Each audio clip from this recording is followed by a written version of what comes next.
पीर को गाजा में वैक्सीनेशन मुहिम को बिना रुकावट चलाने के लिए इंसानियत की बुनियाद पर 3 दिनों की जंगबंदी का दूसरा दिन रहा। ये फैसला 25 बरसों पर पहली बार यहाँ पोलियो का मामला आने की तस्दीक के बाद लिया गया है।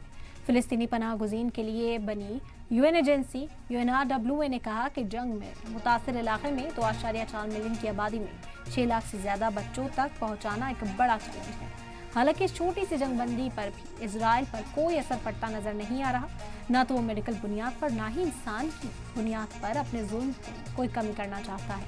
इजरायली फौज ने नॉर्थ गाजा में जबालिया राहत कैंप में पनाह गुज़ीन के लिए रोटी खरीद रहे लोगों के एक ग्रुप पर ही हवाई हमला कर दिया।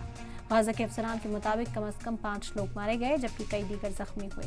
साउथ गाजा की बात करें तो खान यूनिस में इजरायली आर्मी ने बेघर फिलिस्तीनियों को पनाह देने वाले एक कैंप पर बमबारी की जिसमें कई लोग जख्मी हो गए।